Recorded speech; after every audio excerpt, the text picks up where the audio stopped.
الرحمن الرحیم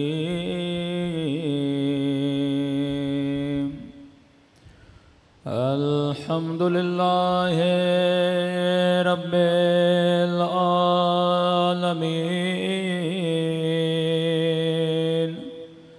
الحمد للہ کما هو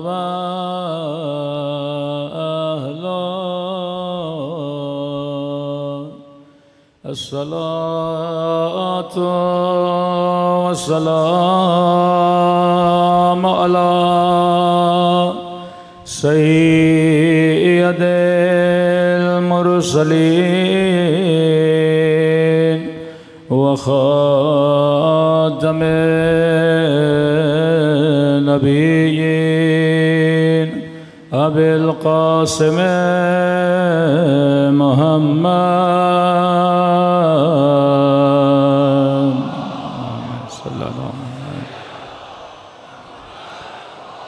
وعلى آله الطيبين الطاهرين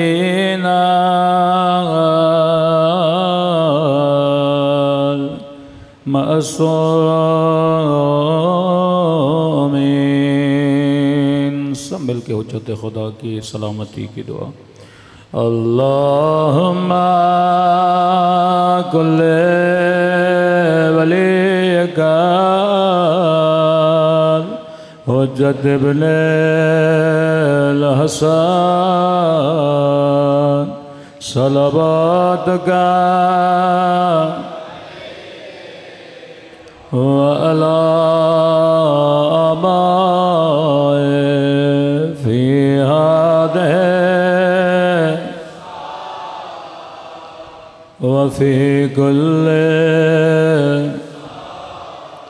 وليا وحافظا وقائدا ودليلا وعينا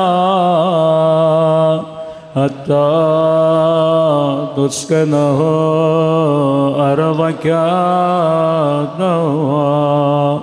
وتمتعه فيها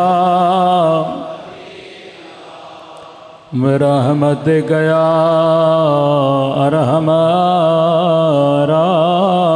الراحمين صلوات پڑھے محمد وآلہ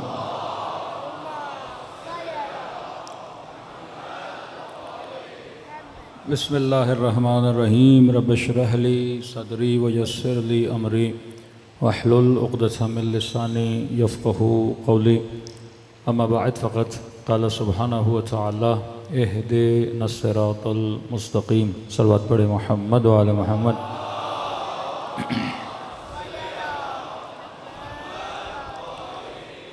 دعا ہے پروردگار عالم ہم سب کی عبادتوں کو اپنی بارگاہ میں قبول فرمائے اور جس مقصد ہدایت کو لے کر ان مجالس میں آتے ہیں خدا ان مقاصد میں بھی ہم سب کو کامیابیاں کامرانیاں نصیب فرما دے مسلسل دا سیکریٹ نیٹ ورک آف اہل البیت علیہ السلام پہ گفتگو ہو رہی ہے کہ اہل بیت کا وہ نیٹ ورک جس میں کچھ ہدایتیں علنی کچھ معاملات اہل بیت کے چھپے ہوئے جس کے نتیجے میں آج عالم اسلام میں اہل بیت کے اتنے چاہنے والے موجود ہیں کہ آپ اتنا لمبا سفر کر کے کبھی گلگت بلتستان کی طرف جاتے ہیں ان پہاڑوں کے بیچ میں آپ کو اہل بیت کے چاہنے والے نظر آتے ہیں کبھی لمبا سفر کر کے سیریا سے ہوتے ہوئے آپ لبنان جاتے ہیں اور جنوب لبنان میں آپ کو اہل بیت کے چاہنے والے ملتے ہیں یہ آذربائیجان لبنان عراق یمن مصر یہاں تک کہ ترکی یہاں پر اہل بیت کے چاہنے والے بسا کرتے تھے کئی حکومتوں میں مارا گیا، ہجرتیں کرائی گئیں کہ صرف عثمانیہ حکومت میں 7 لاکھ کے قریب شیعوں کو قتل کر دیا گیا، تکلیفیں آئیں، سب کچھ ہوا، لیکن ایک شیعہ بھی اگر کسی جگہ پہ گیا اس نے اس مکتب کو بڑھاوا دیا کہ کسی گاؤں میں اگر 100 لوگ تھے، آپ نے 10 سال بعد دیکھا وہ ہزاروں میں بدل گئے۔ یعنی کبھی بھی آپ کو اپنی مجالس میں کمی نظر نہیں آئی بلکہ آپ کو بڑھتی ہوئی نظر آئی۔ کئی لوگ اسی مجمع میں ایسے ہوں گے جو جدی پشتی شیعہ نہیں ہیں، یعنی بتائیں گے کہ ہمارے والد شیعہ ہوئے۔ کئی تو ابھی ملتے ہیں کہ مولانا ہم فلاں مسئلے کی وجہ سے، فلاں بیان کی وجہ سے کیا ہو گئے، مکتب اہل بیت میں آ گئے۔ اس نیٹ ورک کا سب سے بڑا کمال کیا ہے کہ لوگ اس کے اندر اتنی جلدی جذب کیسے ہوتے ہیں۔ مطلب آپ کسی غیر مسلم کو بٹھاؤ، 4 باتیں مکتب اہل بیت کی سناؤ، 4 باتیں کسی اور مکتب کی سناؤ، تو یہاں پہ جذابیت زیادہ نظر آتی ہے۔ اور جس چیز کو سب سے زیادہ بین کیا جاتا ہے، مثلاً عزاداری، صدام کو مسئلہ تھا عزاداری سے، جہاں پہ وہابی ہیں ان کو مسئلہ ہے عزاداری سے۔ آواز کی جو پہلے سیٹنگ تھی وہ صحیح تھی، صلوات پڑھے محمد و آل محمد پر۔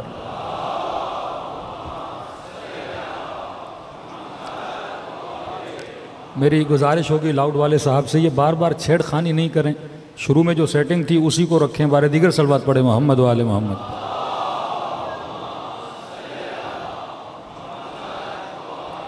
محمد وجل فرجوں۔ مختلف جگہوں پہ آپ دیکھتے ہیں کہ جب ایک کیونکہ وہ تربیت اہل بیت نے ایسی کی، جناب اباذر غفاری کو نکالا گیا جناب عثمان کے زمانے میں، شامات میں بھیجا گیا، مطلب بھیجا بھی ایک ایسی جگہ گیا جہاں پہ دشمنان اہل بیت رہتے تھے، کہ مطلب یہ بندہ تبلیغ ہی نہ کر پائے۔ ایک انسان اسلامی معاشرے میں رہے اور تبلیغ کرے اور آپ اس کو نکال کے کسی کفرستان میں بھیج دیں، بھائی وہاں نہ کوئی اللہ ہے، نہ کوئی اللہ کی بات سنے گا، نہ کوئی روزے کے لیے سنے گا۔ مثلا دن رات ایک بندے کو تبلیغ کا شوق ہو، آپ اسے بھیج دو مثلا کسی امریکن سوسائٹی میں، آسٹریلیا کے کسی شہر میں جہاں سارے کے سارے کرسچن رہتے ہیں، اب وہ وہاں کیا تبلیغ کرے گا حجاب کی؟ جرمنی کا ایک چرچ دکھایا کہ مولانا یہاں کا سب سے پرانا چرچ ہے، تو ہم نے کہا بھی کیا حال ہے، پتہ چلا وہاں چرچ کو انہوں نے پب بنا دیا ہے۔ جن کے دین کا یہ حال ہو چکا ہے کہ جن کی عبادت گاہیں آج کلب اور پب بن رہی ہیں، اور ایسے معاشرے میں مثلا کسی کو بھیج دیا جائے تو وہ کیا تبلیغ کرے گا؟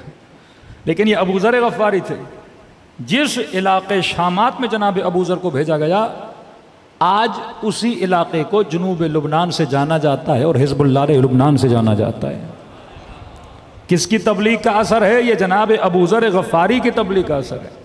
یہ وہ نیٹ ورک کی ٹریننگز تھیں اہل بیت علیہ السلام نے۔ اب ہمارے پاس کوئی بڑا جادو کی چھڑی تو نہیں ہے، سب سے بڑا ہتھیار جو خدا نے دیا ہے وہ عقل کا ہتھیار ہے، کہ اس نیٹ ورک کی جہاں سے فیڈنگ ہوتی ہے وہ کیا ہے؟ عقل اور حکمت ہے، عدالت ہے۔ کہ ہم نے کسی بھی صاحب عقل بندے کو کہو کہ قاتل اور مقتول برابر ہیں، کہے گا نہیں۔ ظالم اور مظلوم برابر ہے، کہے گا نہیں۔ میں نے آج نیو رضویہ میں یہ جملہ کہا کہ میں نے کہا کہ آج ہمارے 8 سال کا بچہ بھی کنفیوز نہیں ہے محبت اور نفرت میں۔ کسی بھی مجمع سے شیعہ بچے کو اٹھا اور پوچھو کہ یزید پہ لعنت ہونی چاہیے کہ نہیں، وہ یقین سے اور عقل سے دلیل دے کر کہے گا کہ یزید لعنتی ہے۔ اور کل کسی بندے کا انٹرویو سن رہا تھا، اور اس کا اپنا بندہ جو اہل سنت ہے وہ اسے کہہ رہا ہے کہ آپ یزید پہ لعنت بھیجو۔ کہہ رہا نہیں، یزید نے امام علی مقام مولا حسین کے اس میں ظلم تو کیا ہے لیکن ہم لعنت نہیں بھیجتے۔ یعنی اتنا پڑھ لکھ کر بھی ان کا مفتی آج کنفیوز ہے کہ ٹک ٹاک پہ، فیس بک پہ، انسٹاگرام پہ 4-5 ملین سبسکرپشن حاصل کرنے کے بعد بھی ان کے اندر یہ صلاحیت نہیں ہے کہ قوم کو یہ بتا سکیں کہ قابل لعنت کون ہے اور قابل رحمت کون ہے۔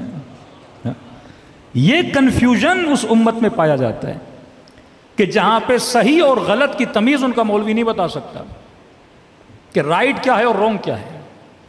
یہ سب سے بڑی برکت امام حسین کی کہ اہل بیت نے ہم مسلمانوں کو، جو شیعہ مسلمان ہیں، ہمیں یہ بتایا کہ غلط کو غلط کہنے کی صلاحیت رکھو، قوت رکھو، طاقت رکھو، ظالم کو ظالم کی للکار اپنے وجود میں پیدا کرو، اور مظلوم کی حمایت تمہارے وجود کے اندر ہونی چاہیے۔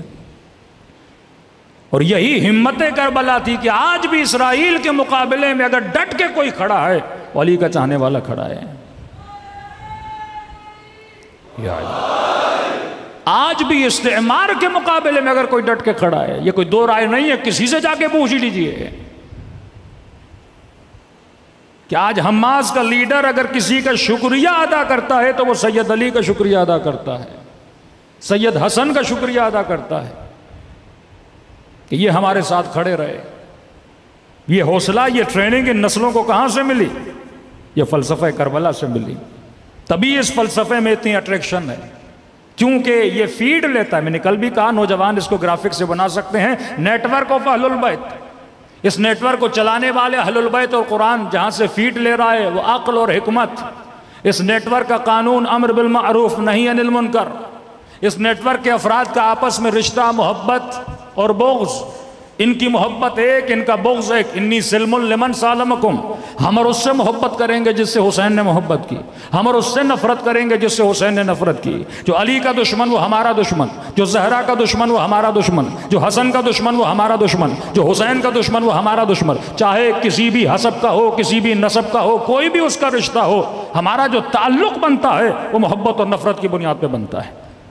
اور فرمایا اس نیٹ ورک کا ما حصل کیا ہوگا کہ خدا تمہارے معاشروں میں عدالت کو قائم کروائے گا، اور اس کے نتیجے میں ظہور امام زمانہ ہوگا۔ اس نیٹ ورک کے مقابلے میں ایک اور نیٹ ورک ہے، جیسے نیٹ ورک کے ظلم بولیں، نیٹ ورک کے طاغوت بولیں، جو بھی یہ لفظ آپ بولیں آپ بول سکتے ہیں۔ نیٹ ورک شیطان، نیٹ ورک رحمان، کہ جب مولا کا صحابی لشکر یزید کے مقابلے میں جاتا ہے تو یہی جملہ بولتا ہے کہ ہم شیعت علی ہیں اور شیعت علی لشکر رحمان ہے۔ تو شیعت ابن زیاد ہے اور ابن زیاد کا شیعہ لشکر شیطان ہے، کیونکہ اس نیٹ ورک کے اندر جو باتیں ہیں، جو اصول بنائے گئے وہ قرآن کے اصول ہیں۔ اللہ کہتا ہے میری ظالم پہ لعنت ہے، یہ کہتے ہیں ہم یزید پہ نہیں بھیجیں گے۔ اللہ کہتا ہے میری جھوٹے پہ لعنت ہے، یہ کہتے ہیں ہم نہیں بھیجیں گے۔ اللہ کہتا ہے من قتل نفسا بغیر نفس او فساد فی الارض فکأنما قتل الناس جميعا، جس نے ایک بندے کو قتل کیا گویا پوری کائنات کو قتل کیا، یہ کہتے نہیں ہے ہم قاتل پہ لعنت نہیں بھیجیں گے۔ ذہنوں کو فری، اب یہی وجہ ہے کہ نسلیں بھاگ رہی ہیں۔ مرزا جیسے باغی بندے ان میں پیدا ہو رہے ہیں، ہمدرد جیسے لوگ ان میں پیدا ہو رہے ہیں، قادری جیسے لوگ ان کے اندر پیدا ہو رہے ہیں، کیونکہ انسان کہا نا ہر قوم کو بیدار ہونے دو کہ ہر قوم پکارے گی ہمارے ہیں حسین۔ یہ بیداری کس کی بیداری؟ یہ فکر کی بیداری ہے۔ آپ کب تک فکروں کو زنجیر لگا کے بیٹھ کے رہو گے؟ بالآخر یہ سوشل میڈیا کا زمانہ ہے، لیکن تھوڑا سا میں آپ کو پیچھے لے جاؤں۔ کیا کیا امام زین العابدین نے اور کیا کیا دشمن اہل بیت علیہ الصلوۃ والسلام نے؟ صلوات پڑھیں محمد و آل محمد پر۔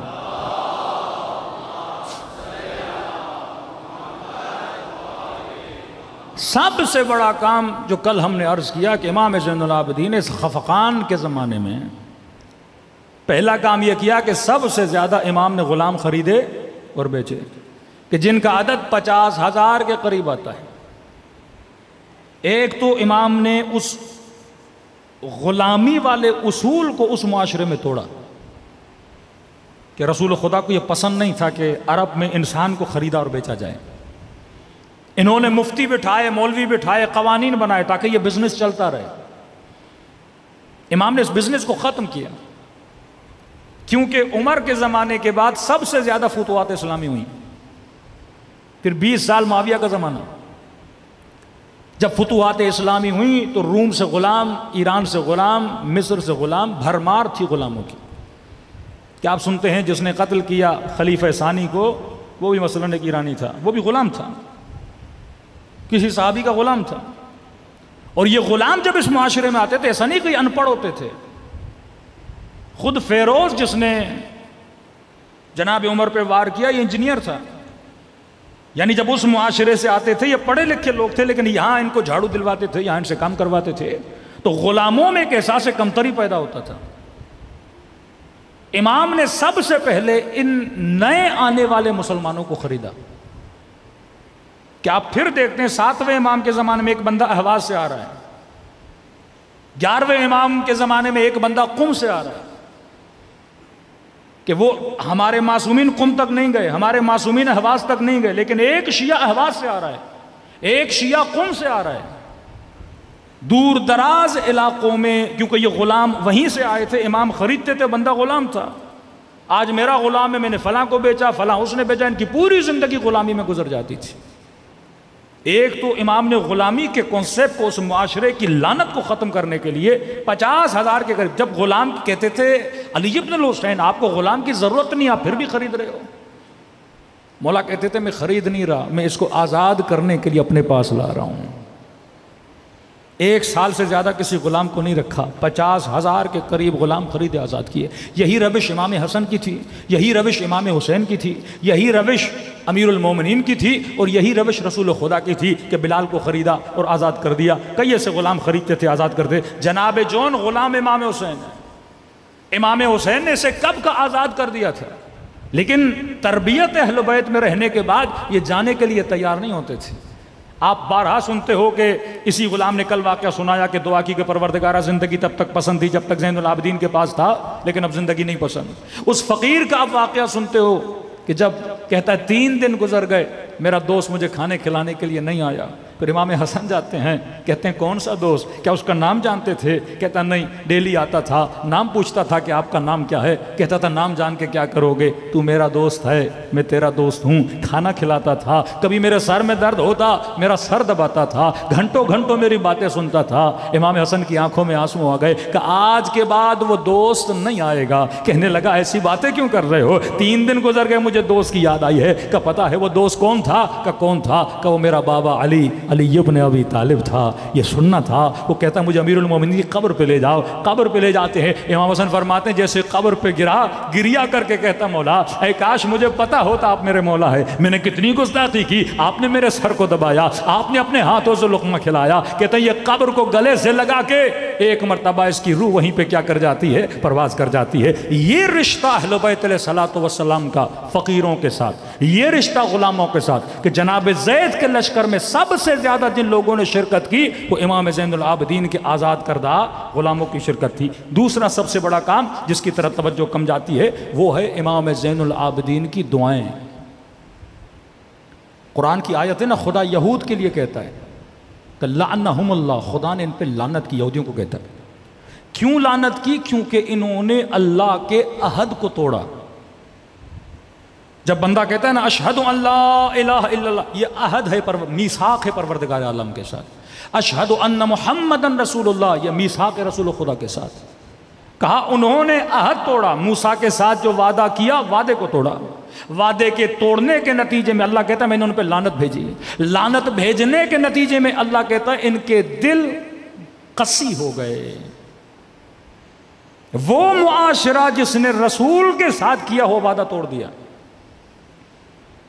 وہ چاہے غدیر کا وعدہ ہو، وہ چاہے مودت اہل بیت کا وعدہ ہو، نتیجہ وہی ہے۔ اللہ کی سنت بدلتی نہیں۔ اگر موسیٰ سے کیا ہوا وعدہ امت توڑے گی تو خدا لعنت بھی کر رہا ہے، خدا ان کے دلوں کو قسی بھی بنا رہا ہے۔ پتھر ختم اللہ علی قلوبہم، دلوں پہ مہر لگ جاتی ہے۔ ایک وعدہ محمد سے کیا، اب ہم کہیں خلافت علی کا وعدہ، مسلمان کہیں دوستی کا وعدہ، چلو دوستی مان لو۔ ایک وعدہ مودت کا کیا کہ یا رسول اللہ ہم آپ کی آل سے محبت کریں گے، لیکن امت اس وعدے کو توڑتی ہے، نبی کی بیٹی کو تکلیف دیتی ہے، حسن کے جنازے پہ تیر چلاتی ہے، حسین کے گلے کو سرزمین کربلا پہ کاٹتی ہے۔ نتیجہ کیا؟ لعنت تو آئی ان کے اوپر، لیکن نتیجتاً دل کیا ہو گئے؟ قسی ہو گئے۔ دل جب نرم ہوتے ہیں تب جا کے ہدایت ملتی ہے۔ اب امام زین العابدین ایک ایسے معاشرے میں قاسیۃ القلوب، ایک ایسا معاشرہ ہے جو قسی القلب معاشرہ ہے۔ اس معاشرے کو زین العابدین ہدایت کیسے دیں؟ کربلا کے میدان میں تبلیغ کرنے والا کوئی عام مولوی نہیں، حسین ابن علی ہیں۔ کتنے خطبے امام حسین نے کربلا میں، لیکن اثر نہیں ہو رہا ان کے دلوں پہ، کیونکہ وعدہ توڑا ہوا ہے، دل قسی ہو چکے ہیں۔ امام زین العابدین اس معاشرے کی اصلاح کیسے؟ غلاموں کو لا کے اصلاح کر رہے ہیں، کیونکہ یہ غلام ہے، قاسیت القلوب نہیں ہے، نیا مسلمان ہے، اسے اسلام کا نہیں پتا، اس کی ہدایت تو امام کے لیے آسان ہے کیونکہ دل نرم ہے، زین العابدین کی باتوں کا اس کے دل پہ اثر ہوگا۔ لیکن اہل مدینہ جن کو حسین پکارتے رہے، بلاتے رہے، امام حسین کی مدد کے لیے نہیں گئے۔ اہل مکہ امام حسین کے لیے مدد کے لیے نہیں گئے۔ فرزند رسول حل من ناصرین کی آواز دیتے رہے، مدد کے لیے نہیں گئے۔ دل قسی، اب دل نرم کیسے ہوگا؟ دل نرم ہوتا ہے توبہ سے، دل نرم ہوتا ہے آنسوؤں سے۔ یہ ذکر حسین کیوں ضروری ہے، غم حسین کیوں ضروری ہے؟ کہ امام حسین نہیں چاہتے ان کے شیعوں کے دل سخت ہو جائیں، تبھی اتنی روایتیں ہیں، رو رلاؤ۔ مجھے دنیا کا ایک مکتب دکھاؤ جن کے پاس اتنے آنسو ہیں جتنے حسینیوں کے پاس ہیں۔ یہ دنیا کی واحد قوم ہے جو رونے میں بھی خوش ہوتی ہے، مس کرتی ہے کہ امام حسین پہ میں نے رونا ہے، اس رونے میں اس کو لذت و سکون ملتا ہے۔ ساری قوموں کے پاس علم ہے، قلم ہے، جہاد ہے، توبہ کے آنسو ہیں، لیکن کسی قوم کے پاس غم حسین کا آنسو نہیں ہے۔ یہ صرف خدا نے آپ کو دیا ہے تاکہ ہمارے دل کیا نہ ہو جائیں، قسی نہ ہو جائیں۔ اتنی دعائیں پڑھی تاکہ ان کے دلوں کو کیا کیا جائے، نرم۔ یہ ٹریننگ دے رہے ہیں امام زین العابدین۔ کبھی بازار میں جاتے ہیں، مجمع میں، تاکہ لوگ روئیں، ان کے دل نرم ہوں۔ یہ روئیں گے نہیں تو ان کو ہدایت کیسے ملے گی؟ اے کسائی بتا، تو نے حیوان کو ذبح کرنے سے پہلے پانی پلایا تھا؟ کیوں ضرورت ہے سوال کرنے کی مولا؟ اور بیچ بازار میں جا کے سوال کر رہے ہیں۔ کوئی دوسرا امام آپ کو نظر آتا ہے کہ وضو کرتے ہوئے روئے، کسی جوان کی شادی میں جائے روئے، کسی چھوٹی بچی کو دیکھے روئے، بازار میں جائے کسی حیوان کو ذبح ہوتے ہوئے دیکھے روئے، کسائی گوشت بے رہا ہے گوشت کو دیکھ کے روئیں؟ کوئی امام نہیں ملتا، کیونکہ امام کا زمانہ قاسیت القلوب کا زمانہ ہے، دل قسی ہو چکے ہیں شہادت حسین کے بعد۔ یہ لوگ سن رہے ہیں، سمعت بذالک فرضیت بہ، انہوں نے سنا اور قتل حسین پہ راضی ہو گئے۔ جس طرح آج کا معاشرہ بے حس معاشرہ کہ اسے یہ فکر نہیں کہ یزید لانتی ہے کہ نہیں، اس پہ لعنت بھیجنی کہ نہیں، یہ قاسیت القلوب ہیں۔ تبھی وہ لوگ جو یزید پہ لعنت نہیں بھیجتے، خدا نے شکلوں پر بھی پھٹکار ڈالی ہوئی ہے ایسے لوگوں کے۔ آپ دیکھیے نا، ہم چھوٹے ہوتے تھے جب پاکستان آئے تو اپنے والد کو کہتے تھے یہ پاکستان میں بعض لوگوں کی شکلیں ایسے کیوں ہوتی ہیں۔ اب میں اس شعبے کا نام نہیں لوں گا کہیں برا نہ لگ جائے بعض لوگوں کو۔ میں نے کہا ان کی شکل دیکھ کے بندے کو خوف لگتا ہے، کھڑا ہماری حفاظت کے لیے لیکن لگتا ہے کوئی ڈاکو کھڑا ہے۔ تو کہیں اتنی رشوت لیتے ہیں، اتنی رشوت لیتے ہیں، اتنی رشوت لیتے ہیں، خدا شکلوں پہ پھٹکار ڈال دیتا ہے، شکلوں پہ نحوست آ جاتی ہے۔ جو یزید پہ لعنت نہ بھیج سکے، کسائی سے پوچھ رہے ہیں بتا تو نے پانی پلایا کہ نہیں؟ وہ کہتا جی مولا میں نے پلایا۔ کہ بتا تو نے کسی اور حیوان کے سامنے ذبح تو نہیں کیا؟ کہتا نہیں مولا مجھے پتا ہے حیوان کو حیوان کے سامنے ذبح نہیں کیا جاتا۔ بتا جب تو نے چھری چلائی تھی چھری کو تیز کیا تھا کہ نہیں؟ جی مولا مجھے پتا ہے چھری کو تیز کیا جاتا ہے۔ پھر وہیں بیٹھ کے رونے لگتے ہیں، میرے بابا کے گلے پہ چھری چلی، تیز نہیں کیا۔ ہاں تو نے حیوان کو پانی پلایا، انہوں نے میرے اصغر کو پانی نہیں پلایا۔ تو نے بکرے کو بکرے کے سامنے ذبح نہیں کیا، انہوں نے بھائی کو بہن کے سامنے ذبح کیا، تاکہ دل نرم ہو جائیں، یہ لوگ روئیں۔ وَبْكُوا كَثِيرًا وَاضْحَكُوا قَلِيلًا، اللہ کہتا ہے زیادہ رویا کرو کم ہنسا کرو۔ دوسرا، انہوں نے آل محمد کو اپنی صلواتوں سے کاٹ دیا تھا، کہ میں نے کل عرض کیا کہ صلح امام حسن اور شہادت امام حسین میں 20 سال کا فاصلہ ہے۔ 20 سال میں کس کی حکومت تھی؟ امیر شام کی حکومت تھی۔ جن لوگوں کو کوفے میں رکھا گیا تھا وہ لوگ تھے جو امیر المومنین کے محب نہیں تھے۔ عمرو عاص کا بیٹا، خالد کا بیٹا، مغیرہ، زیاد ابن ابی، یہ وہ لوگ ہیں جو معصومین سے زیادہ محبت نہیں کرتے تھے، اور امیر المومنین کے جو محب تھے یا ان کو نکالا گیا یا ان کو مارا گیا، کہ محرم کے 2 دن پہلے جناب میثم تمار کو شہید کر دیا جاتا ہے، بس پتہ لگئی علی کا چاہنے والا ہے، قتل کر دیا جاتا تھا۔ اب 20 سال کا اتنا لمبا عرصہ، ظاہر ہے اس عوام پر اتنے اثرات اس معاشرے کے پڑے تھے، تو محمد اور آل محمد آتا تو سب سمجھ جاتے نا، آل کو نکال دیا انہوں نے۔ کسی آپ دعائے کمیل پڑھتے ہیں، صلوات اس میں نادر و شادر آخر میں، دعائے عرفہ پڑھتے ہیں، صلوات نادر و شادر ہے، بہت کم ہے، لیکن آپ مولا زین العابدین کی جتنی دعائیں اٹھائیں ہر دوسری لائن میں ایک صلوات ہے۔ کیوں؟ تاکہ اس معاشرے کو محمد کے ساتھ آل محمد سننے کی عادت ہو جائے، تاکہ معاشرے کو پتہ چلے کہ آل محمد کی قیمت، آل محمد کا وقار، آل محمد کی عزت کتنی ہے۔ شہادت امام حسین نے کہ جب بنو عباس نے بنو امیہ کو گرانے کے لیے جو نعرہ بلند کیا تھا وہ بھی یہ تھا، یا لسارات الحسین، کہ ہم امام حسین، ہم رشتہ دار ہیں رسول خدا کے، ہم چچازاد ہیں اہل بیت علیہ الصلوۃ والسلام کے۔ مامون جب امام رضا سے ملتا ہے تو رشتہ داری کرتا ہے۔ خلفاء میں جس خلیفے نے سب سے زیادہ اظہار محبت کیا لوگوں کو دھوکہ دینے کے لیے، مامون تھا، یہاں تک کہ ماحول ایسا بن گیا کہ وہ مدینے سے امام رضا کو اٹھا کے لاتا ہے، اپنا ولی عہد بناتا ہے، مطلب جب میں مر جاؤں تو خلیفہ کون ہے؟ امام رضا ہے، صرف لوگوں کو دھوکہ دینے کے لیے۔ کبھی امام رضا خراسان نہیں گئے، لیکن نیٹ ورک کتنا مضبوط ہے کہ ہزاروں کی تعداد میں لوگ صرف فرزند رسول کی ایک حدیث کو لکھنے کے لیے ہزاروں کی تعداد میں مجمع آتا ہے۔ اس قدر عزت و احترام عوام کے اندر آ گیا، حکومت ان کی، پیسہ ان کا، مال ان کا، لیکن یہ تربیت اہل بیت علیہ الصلوۃ والسلام کا اثر تھا کہ لوگوں کے دلوں میں اہل بیت کی محبت پھیل گئی۔ یہ وہی دعائیں جن دعاؤں میں اثر اتنا تھا کہ زہاد کو اپنی طرف کھینچا، عباد کو اپنی طرف کھینچا۔ یہ دعائیں لوگ اپنی نماز شبوں میں پڑھا کرتے تھے، اور امام کا لقب ہی پڑھا، زین العابدین، سید الساجدین۔ کبھی سوچا ایک وہ حسین ہے کربلا میں جس سے یہ کہا جا رہا ہے کہ یہ اس کا بیٹا ہے جو نماز نہیں پڑھتا، کبھی یہ کہا جا رہا ہے کہ حسین آپ نماز کیوں پڑھ رہی؟ اعوذ باللہ، شامی کہتے رہے یہ تو دین سے خارج ہو چکے ہیں، اور پھر ان کا بیٹا ہے جس کا لقب ہی پڑ جاتا ہے زین العابدین، سید الساجدین۔ لقب کو دیکھا کرو، کس زمانے میں لقب پڑا اور کیوں پڑا، مطلب اس زمانے میں اس لقب کی ضرورت تھی تاکہ امام زین العابدین کے بعد کوئی یہ نہ کہہ سکے کہ اہل بیت علیہ الصلوۃ والسلام عبادت نہیں کرتے تھے یا نماز نہیں پڑھتے تھے۔ اب تصور تقوی آتا تھا تو امام المتقین یاد آتا تھا، مومن کا نام آتا تھا تو امیر المومنین نام آتا تھا، سجدے کا تصور آتا تھا تو سید الساجدین یاد آتا تھا، عبادت کا تصور آتا تھا تو زین العابدین یاد آتا تھا، کسی سچائی کا تصور آتا تھا تو صادق آل محمد امام جعفر صادق یاد آتا تھا۔ صلوات پڑھے محمد و آل محمد۔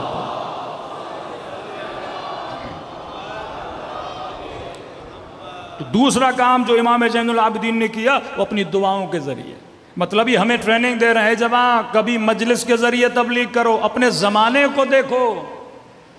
آج شاید ایک مجلس کا اتنا اثر نہ ہو جتنا سوشل میڈیا کی ایک پوسٹ کا اثر ہو، آج شاید گھنٹے کی مجلس اتنا اثر نہ رکھے جتنا 2 منٹ کا کلپ اثر رکھے۔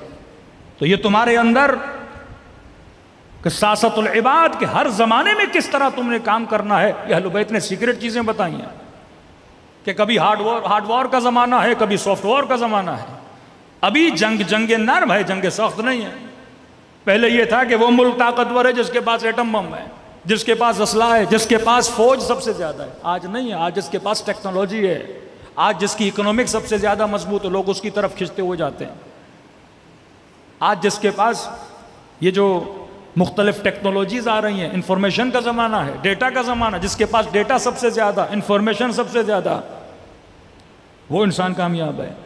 آج دشمن کے ساتھ لڑنا چاہتے ہو، یہ سوشل میڈیا کا زمانہ۔ امام کبھی صلح کر کے بے نقاب کر رہے ہیں، کبھی دعائیں پڑھ کے تبلیغ کر رہے ہیں، کبھی غلام خرید کے تبلیغ کر رہے ہیں۔ آج کے جوان کو سوچنا چاہیے، کوئی آئی ٹی میں ہے، کوئی انجینئر ہے، کوئی سائنس میں ہے، کوئی فزکس میں ہے، میں کس طرح امام زمانہ کی خدمت کر سکتا ہوں۔ ایک خاتون سوچے، میں ٹیچر ہوں کالج میں پڑھانے جاتی ہوں، کہیں پہ جاب کرتی ہوں، میں کس طرح جناب زہرا کی خدمت کروں؟ میں سسٹم آف امام زمانہ کا فرد کیسے بن سکتا ہوں؟ اگر مجھے اس نیٹ ورک کا فرد بننا ہے تو میں نے صرف پیغام احیو امرنا، معصوم فرماتے ہیں ہمارے امر کو زندہ کرو، ہمارے فرمان کو زندہ کرو۔ تو جتنا آپ فرمان اہل بیت کو زندہ کریں گے اتنا یہ نیٹ ورک کیا ہوگا؟ زندگی اس نیٹ ورک کو ملے گی، اور جتنا یہ مضبوط ہوگا اتنی جلدی امام زمانہ کا ظہور بھی ہوگا۔ صلوات پڑھے محمد و آل محمد پر۔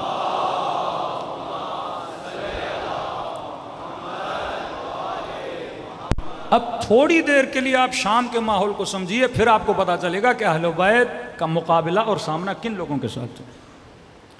شام آزاد ہوا عمر کے زمانے میں، خلیفہ ثانی، شام کا سب سے پہلا والی یزید ابن ابی سفیان، معاویہ کا بھائی، اس کے بعد خلیفہ بنا معاویہ ابن ابی سفیان، اس کے بعد خلیفے بنے یزید، یزید کے بعد پھر معاویہ۔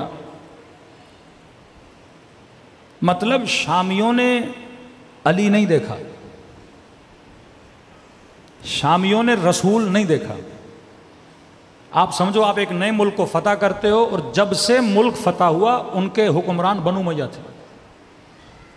ایک اسلام کا ورژن مدینے میں تھا جنہوں نے رسول کو دیکھا تھا، ایک اسلام کا ورژن مکے میں تھا جنہوں نے رسول کو دیکھا تھا، ایک اسلام کا ورژن کوفے میں تھا جنہوں نے علی کو بھی دیکھا، حسن کو بھی دیکھا، اور خلفاء کو جانتے تھے وہ لوگ، کیونکہ آنا جانا تھا، مدینے والے لوگ یہاں آتے تھے، یہ وہاں جاتے تھے۔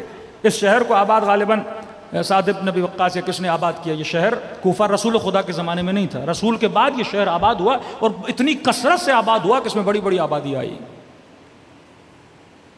اب شام کے لوگ وہ ہیں جنہوں نے رسول دیکھا نہیں، جنہوں نے علی دیکھا نہیں، جو علی کو جانتے نہیں۔ اب شامیوں کو جو بنی امیہ نے بتایا وہی علی تھا ان کے ذہن میں۔ مطلب ایک شامی اگر یہ کہہ رہا ہے کہ علی ابن ابی طالب کی شہادت مسجد میں ہوئی ہے، اور تعجباً پوچھ رہا ہے کہ کیا علی بھی نماز پڑھتے تھے، وہ لٹرلی یہ بلیو کرتا تھا کہ علی نماز نہیں پڑھتا، اس کی ذہن سازی ایسی کی گئی تھی۔ شامی کا قصور نہیں ہے کہ میں نے پرسوں کی مجلس میں کہا، جب وزیرستان کے بعض لوگوں کو یہ بتایا جائے کہ شیعوں کے کان بڑے ہوتے ہیں اور ان کی دم ہوتی ہے، وہ یہی سمجھے گا کیونکہ اس نے کبھی شیعہ دیکھا ہی نہیں ہے۔ تبھی علماء کہتے ہیں جلوس نکال تاکہ یہ دیکھیں کہ دمیں بھی نہیں ہیں، تاکہ یہ دیکھ سکیں کہ شیعہ کیسا ہوتا ہے۔ کہ مولانا ایک گاؤں ہے، 2 گھر شیعوں کے ہیں، کیا ضرورت ہے جلوس نکالنے کی؟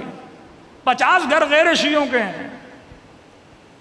یہ جلوس مارکیٹنگ ہے آپ کی،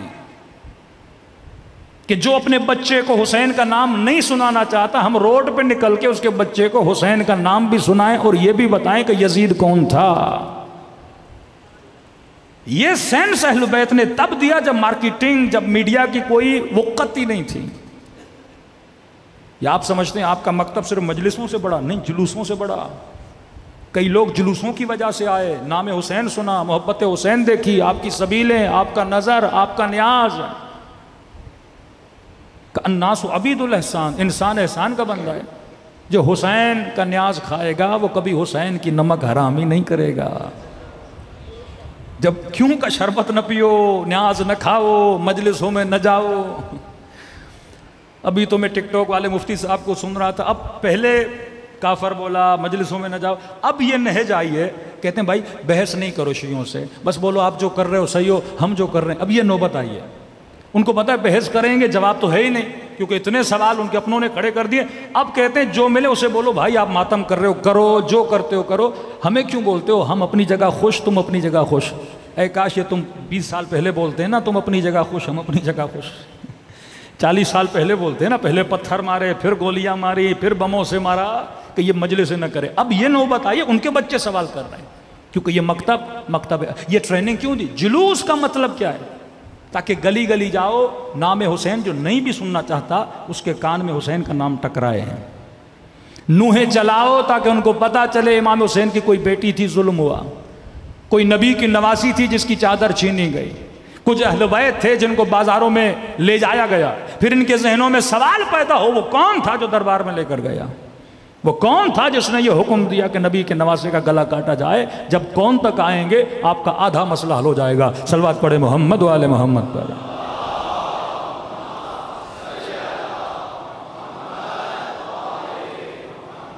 20 years، 20 سال کا زمانہ، جس 20 سال میں امیر المومنین کے چاہنے والوں کو قتل بھی کیا گیا، جس 20 سالوں میں آل رسول کے لیے تبلیغ بھی کی گئی۔ اب جو مضبوط ترین حاکم بنو امیہ میں معاویہ کے بعد اگر کوئی حاکم آیا ہے وہ عبد الملک مروان ہے، جو مقتدر ترین حاکم گزرا ہے۔ اگر خلفائے اسلامی میں دیکھیں سب سے طاقتور حاکم، یہ بہت تیز تھا، یہ بہت ہوشیار تھا۔ اب جو جعل حدیث کا ٹاپک ہے اس پہ میں کل آؤں گا، کیونکہ تقریباً 8-9 حدیثیں میں نے پڑھنی ہے تاکہ آپ کو پتہ لگے کہ کس طرح اسلامی معاشرے کو تباہ و برباد کر دی. آج بھی وہ حدیثیں ان کی کتابوں میں موجود ہیں. آج بھی اگر یزید کے دفاع میں اگر کوئی حدیث لائی جاتی ہے، بخاری سے وہ حدیثیں لائی جاتی ہیں کہ میں نے اس دن پڑھی تھی کہ رسول خدا فرماتے اگر کوئی ایسا بندہ حاکم بن جائے ولو حبشین، اگر حبشی کالا بھی ہو، فاسق و فاجر بھی ہو، تم مسلمانوں کو حق نہیں اس کے خلاف قیام کرو. اور اگر کوئی حاکم کے خلاف قیام کرتا ہے اور جماعت مسلمین سے نکل جاتا ہے، فرمایا وہ سیدھا منہ کہاں جائے گا؟ جہنم کے اندر جائے گا. اور چالاکیاں جعل حدیث اتنی کی. اور حدیث کا راوی کس کو بنایا؟ ابو ذر غفاری. حدیث کا راوی کس کو بنایا؟ ابن عباس. یہ دونوں امیر المومنین کے نزدیک ہیں. اب وہ ابو ذر غفاری جو جناب عثمان کا سخت ترین مخالف تھا، جس کی وجہ سے جناب ابو ذر غفاری کو نکالا گیا اور تبعید کی گئی. اور یہ حدیث کس سے لاتے ہیں؟ ابو ذر غفاری سے، کہ کچھ مسلمان گئے ربضہ میں جناب ابو ذر غفاری سے ملنے گئے اور کہا ابو ذر غفاری ہم چاہتے ہیں کہ آپ قیام کریں، ہم آپ کے ساتھ چلیں. ابو ذر غفاری نے کہا نہیں، میرے رسول نے فرمایا ہے حاکم کیسا بھی ہو، کچھ بھی ہو، اس کے خلاف قیام نہیں کرنا. اور ہم جماعت مسلمین سے نکل گئے تو کہاں چلے جائیں گے؟ جہنم میں چلے جائیں گے.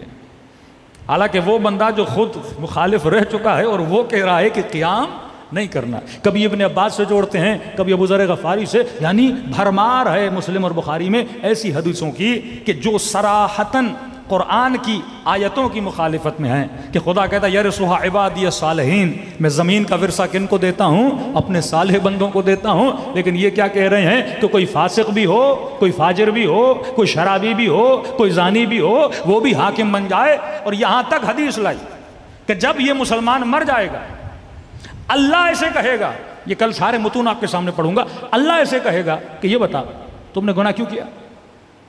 تو کہیں گے پروردگارا تو نے کہا کہ میرے انبیاء کی اطاعت کرو، ہم نے کی. تو نے کہا میرے رسول کی اطاعت کرو، ہم نے کی. اور آپ کے نبی نے کہا کہ حاکم فاسق بھی ہو، فاجر بھی ہو، اس کی اطاعت کرنی ہے. تو پروردگارا ہم نے گناہ تو کیے، اب وہ گناہ ہماری گردن پر نہیں ہے، گناہ حاکم کے گردن پر ہیں.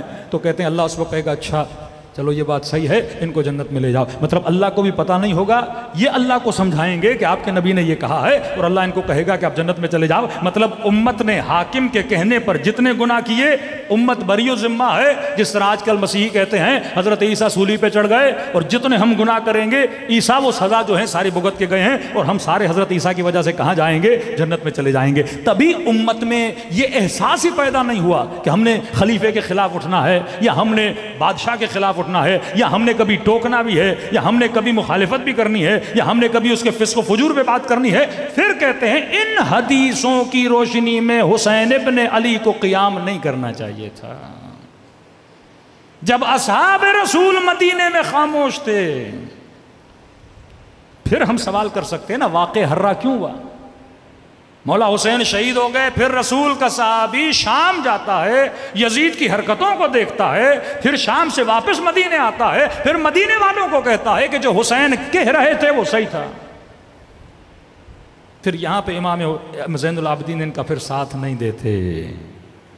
پھر جو واقع حرہ میں ہوا، کعبۃ اللہ کی توہین ہوئی، مسجد نبوی میں گھوڑے کھڑے کر دیے گئے، 3 دن مدینے کو حلال قرار دیا گیا. اس وقت بھی کردار امام زین العابدین کہ آل مروان کو اس وقت اگر پناہ لینی پڑی تو امام زین العابدین کے گھر میں لینی پڑی. صلوات پڑھے محمد و آل محمد.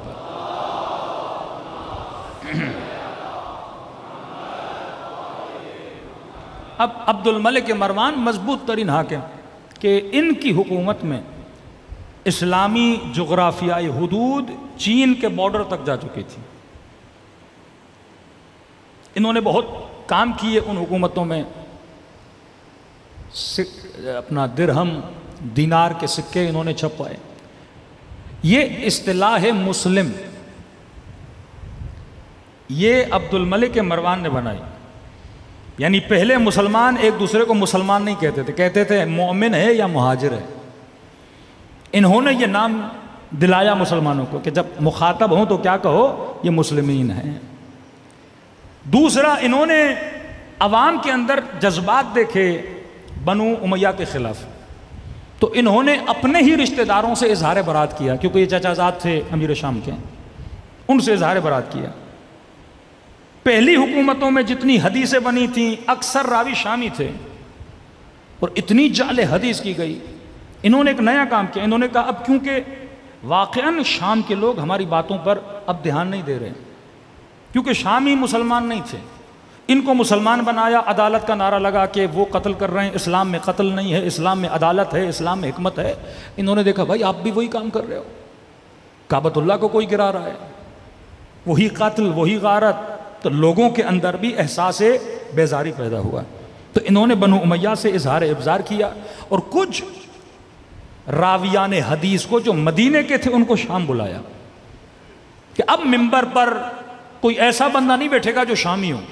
لوگوں کا بھروسہ جیتنے کے لیے مدینے سے بندہ بلایا، اس کا نام بھی کل بتاؤں گا، صحابی رسول، اسے بلایا تاکہ اب وہ لوگوں کو حدیث سنائے کہ رسول خدا نے یہ کہا، رسول خدا نے یہ کہا، تاکہ اہل شام کو یقین ہو کہ یہ کیا کہہ رہے ہیں، سچ کہہ رہے ہیں۔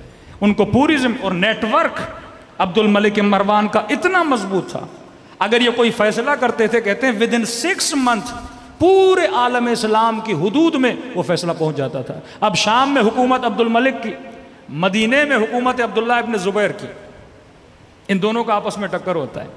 اب شام کے لوگ مدینے جانا چاہتے ہیں، ان کو پتا ہے کہ ہم نے 20 سال یا اتنے سال شامیوں کو مدینے نہیں جانے دیا، شامیوں نے کبھی اصحاب رسول کی حدیثیں نہیں سنی۔ اب اگر کوئی شامی مدینے چلا جاتا، رسول خدا کی بات کو سنتا، یہ بڑا تعجب کرتے تھے۔ ایک شامی مدینے آتا تھا، امام زین العابدین سے ملتا تھا، فوراً اس کا مائنڈ چینج، کہتے ہیں ہم نے جو سنا ہے ویسا تو کچھ بھی نہیں ہے۔ امام حسن سے ملتے تھے، گالیاں دیتے تھے، لیکن امام حسن کا کردار دیکھتے تھے، پریشان ہو کے پوچھتے تھے ارے جو ہمیں بتایا گیا وہ اور ہے، جو ہمیں دکھایا جا رہا ہے وہ اور ہے۔ جنگ صفین میں آتے تھے، امیر المومنین سے ملتے تھے، یہ فوراً بدل جاتے تھے، ارے جو ہمیں کہا گیا وہ علی اور ہے، جو ہم دیکھ رہے ہیں وہ علی اور ہے، جو حسن بتایا گیا وہ اور ہے، جو دکھا رہے ہیں وہ اور ہے۔ بالکل اسی طرح آج جو شیعہ ان کو بتایا گیا وہ اور ہے، حقیقت میں جو شیعہ ہے وہ اور ہے۔ اس قدر مضبوط ان کا پروپیگنڈا تھا، لہٰذا عبد الملک نہیں چاہتا تھا کہ یہ لوگ مدینے جائیں۔ تو کہتے ہیں ایک حدیث اس نے بنوائی، جعلی حدیث، کسی نے حدیث بنائی کہ رسول خدا نے فرمایا کہ صرف 3 مسجدیں احترام والی نہیں ہیں، مسجد اقصیٰ کا بھی بہت بڑا احترام ہے، اور فرمایا جب نبی معراج پر گئے تھے تو اس پتھر پہ پاؤں رکھ کے گئے تھے، جو پتھر کہاں ہے، مسجد اقصیٰ میں ہے، اور اس پتھر کی عبادت کرنا بالکل ایسے ہے جیسے خانہ خدا کی طواف کرنے عبادت کرنا، تاکہ یہ شامی مدینے نہ جائیں۔ یہ سارے شامی کہاں جاتے تھے؟ فلسطین جاتے تھے، صرف اس نیت سے کہ اگر ہم مکے نہیں جا سکتے تو وہی ثواب ہم کہاں کمانے جائیں، ہم فلسطین میں کمانے جائیں۔ صلوات پڑھے محمد و آل محمد پر۔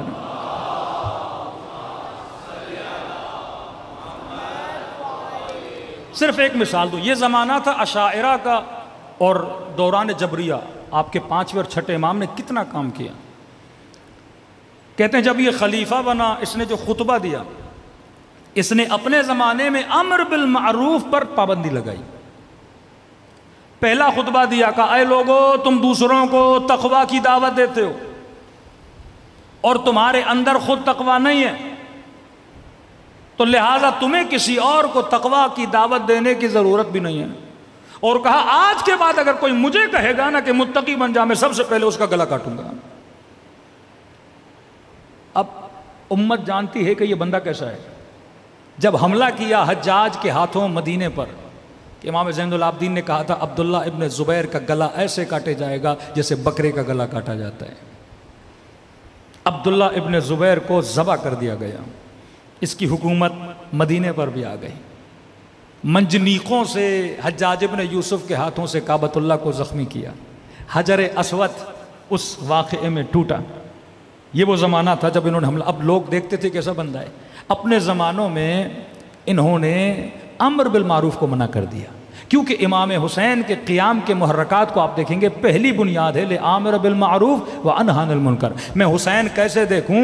کوئی شرابی رسول خدا کے ممبر پر بیٹھا ہے، کوئی فاسق و فاجر رسول خدا کے ممبر پر بیٹھا ہے، پہلی پابندی لگائی کہ قطعاً کبھی بھی کوئی بندہ امر بالمعروف اور نہی عن المنکر نہیں کرے گا۔ دوسرا، پورے عالم اسلام میں ایک قرآن کی قرات کو عام کیا۔ اس کی نیت یہ تھی کہ جتنے بھی اسلامی ممالک ہیں وہاں پہ صرف ایک ورژن چلے، جس طرح آج ہمارے کوئی حنفی ہے، کوئی شافی ہے، کوئی کیا نہیں، کہ پورے عالم اسلام میں ایک ورژن کو عام کیا جائے اور ایک ورژن کو عام کر دیا گیا، منع حدیث کر دی گئی۔ وہی حدیثیں جو حکومت سے آتی تھیں وہ لوگوں کو سنائی جاتی تھیں، کسی بندے کو اجازت نہیں تھی کہ وہ بندہ کیا کرے، کسی حاکم پہ تبلیغ کرے۔ اب حاکم تو بن گیا، عوام کے اندر مباحث شروع ہو گئے۔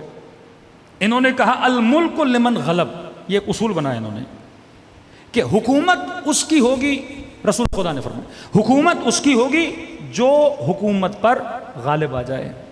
اب حدیث کی لوگوں نے سمجھے مان لی، مسجدوں میں جب لوگ بیٹھتے تھے تو آپس میں بحث کرتے تھے، یہ کیسے ممکن ہے، اگر کوئی فاسق آ کر قبضہ کر لے تو کیا ہم نے اس کی اطاعت کرنی ہے؟ تو پھر انہوں نے دلیلیں دینا شروع کر دی۔ دلیل کیا کی؟ کہا کہ قرآن کی آیت ہے کوئی ایسا درخت کا پتا بھی نہیں ہے جو گرے اور اللہ کو پتہ نہ ہو۔ ایسا ہے کہ نہیں؟ سب نے کہا ہے۔ کہ یہ بتاؤ کہ مثلا یہ ٹشو کا ڈبہ یہاں ہے، اللہ کو علم ہے کہ نہیں؟ کا علم ہے۔ کہ جب خدا کو علم ہے مطلب خدا روک نہیں رہا، اور خدا روک نہیں رہا تو مطلب یہ کام کس کی مرضی سے ہو رہا ہے؟ اللہ کی مرضی سے ہو رہا ہے۔ ہم کون ہوتے ہیں اللہ کی مرضی کے بیچ میں آنے والے؟ اگر عبد الملک آج بادشاہ ہے، اللہ کو پتا تھا کہ نہیں؟ کا پتا تھا۔ اللہ کو پتا تھا مطلب اللہ راضی ہے کہ نہیں؟ کہ اللہ راضی ہے۔ کہ جب اللہ راضی ہے ہم کون ہوتے ہیں قیام کرنے والے؟ اللہ خود روک لیتا۔ یہ فرقہ اشاعرہ کہ کائنات میں جو کچھ بھی ہو رہا ہے ہم مجبور ہیں، یہ واقعاً ان کے مفتی آج یہی دلیلیں دیتے ہیں۔ کیا خدا چاہتا تو یزید کو روکتا؟ اللہ نے نہیں روکا۔ اللہ چاہتا حسین کو بچاتا؟ اللہ نے نہیں بچایا۔ لہٰذا اللہ راضی تھا، ہم کون ہوتے اللہ کی رضایت میں آنے والے؟ وہی جملہ کہ اللہ کی مرضی کسی نیک کو چاہے جہنم میں بھیج دے، وہ کسی بدکار کو چاہے جنت میں بھیج دے۔ ہم کچھ بھی نہیں ہوتے اللہ کے سامنے بات کرنے والے، اور ملک اس کا ہے جو غالب آ گیا۔ یہ سوچ کیوں بنی؟ کیونکہ برادران اہل سنت کے پاس خلیفے بنانے کا کوئی میکنزم نہیں ہے۔ پہلا خلیفہ بنا جناب ابو بکر، سقیفہ میں جھگڑا ہوا، جناب سعد زخمی ہوئے،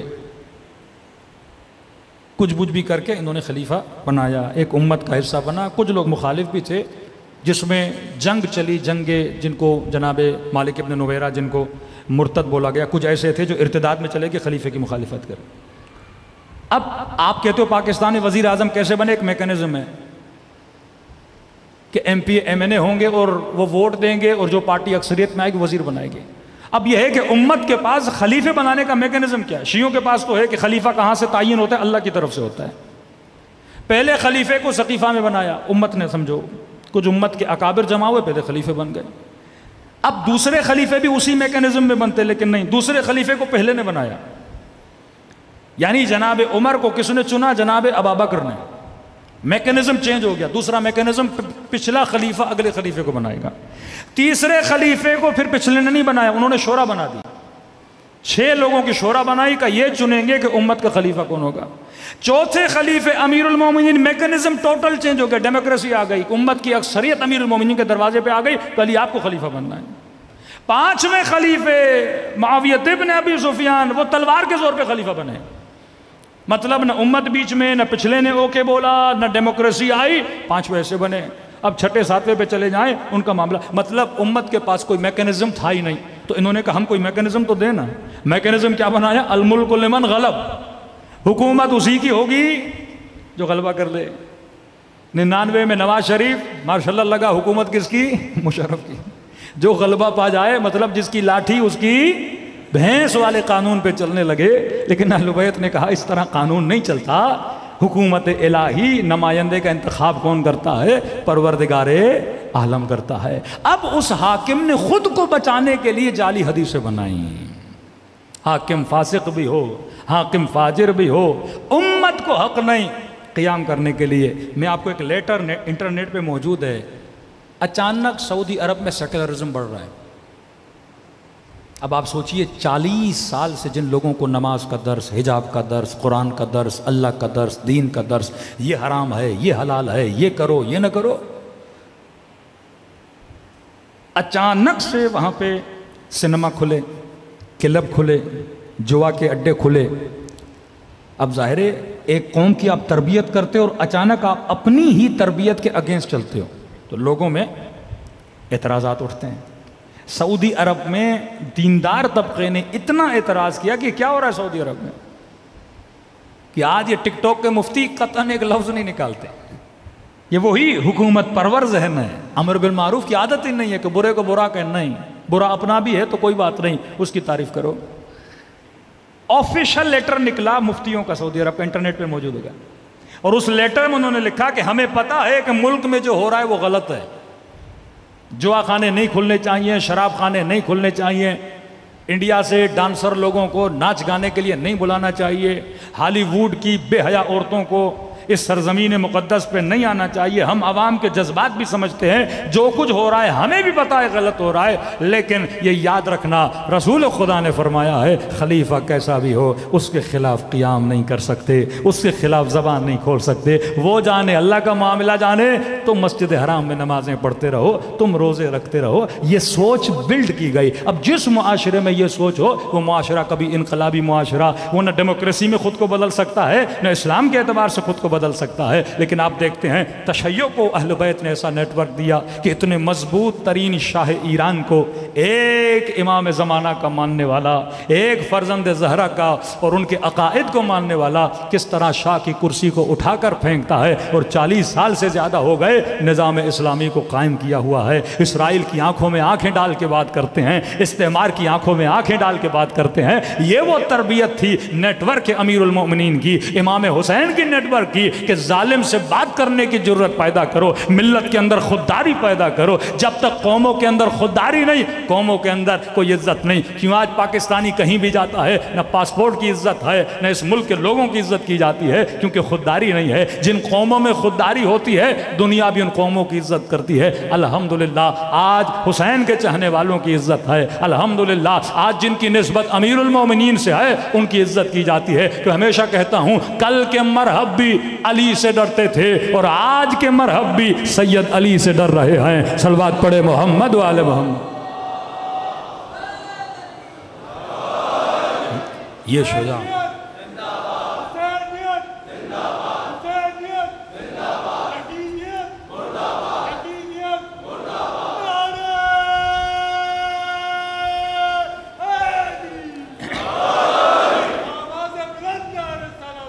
اللہم صلی اللہ علیہ محمد استعمار اور استعماری طاقتیں کبھی نہیں چاہتے ہیں کہ مسلمانوں کے ذہنوں میں حریت والا مائنڈ سیٹ پیدا ہو، خودداری والا مائنڈ سیٹ۔ شاہ فیصل مارے گئے، بھٹو مارے گئے، جو بھی انسان استعمار کے سامنے کھڑا ہونا چاہتا ہے وہ چاہے کسی بھی فرقے سے ہو اسے مار دیا جاتا ہے، کیونکہ یہ فکر اہل بیت ہے۔ ابھی یہ فکر الحمدللہ پیدا ہو رہی ہے۔ آج کسی پڑھے لکھے مسلمان کو یہ حدیثیں دکھاؤ گے نا کہ ظالم فاسق پتہ نہیں کیا کیا آ جائے، اس کے خلاف مطلب بات بھی نہ کرو اس کے خلاف۔ میں بعض اوقات ایک میرے کسی سفر میں مسلمان بھائی میرے ساتھ تھے تو انہوں نے کہا آپ اہل بیت کو معصوم مانتے ہیں؟ میں نے کہا بندہ خدا کی قسم ہمارے ہاں 14 معصوم ہیں۔ میں نے کہا آپ نے 1 لاکھ کو معصوم بنا دیا ہے۔ ہمارے یہاں کتنے معصوم ہیں؟ 14۔ عدالت صحابہ کا کانسیپٹ کیا ہے؟ رسول کے 1 لاکھ صحابی تھے، کا 1 لاکھ کے 1 لاکھ معصوم۔ میں نے کہا ہمارے ہاں معصوم وہ ہو جس کو خدا نے یہ طاقت دی ہے کہ وہ گناہ نہیں کرتا، وہ معصوم۔ لیکن آپ کے ہاں یہ ہے کہ گناہ کرے بھی تب بھی معصوم ہے۔ میں نے کہا تو کمال کی تعریف ہے۔ ایک مصر کے عالم کہتے واقعاً ہمارا عقیدہ شیعوں سے 2 قدم آگے۔ وہ تو کہتے ہیں علی بن ابی طالب معصوم ہے، مطلب علی گناہ نہیں کرتے۔ حسن ابن علی معصوم ہے، حسن گناہ نہیں کرتے۔ کہتے کوئی گناہ ہو تو ہمیں دکھاؤ۔ معصوم کا مطلب ہے اس کو اللہ نے صلاحیت دی ہے، گناہ کرتا ہی نہیں ہے۔ لیکن ہم نے کیا کیا کہ اگر گناہ کرے بھی تب بھی کہا وہ جنت جائے گا، ہمیں سوال کی بھی اجازت نہیں ہے۔ یہ ہے ذہنوں کو قفل لگانے والی بات۔ لیکن آج نسلیں سوال کر رہی ہیں۔ جب انسان کا ذہن بیدار ہو جاتا ہے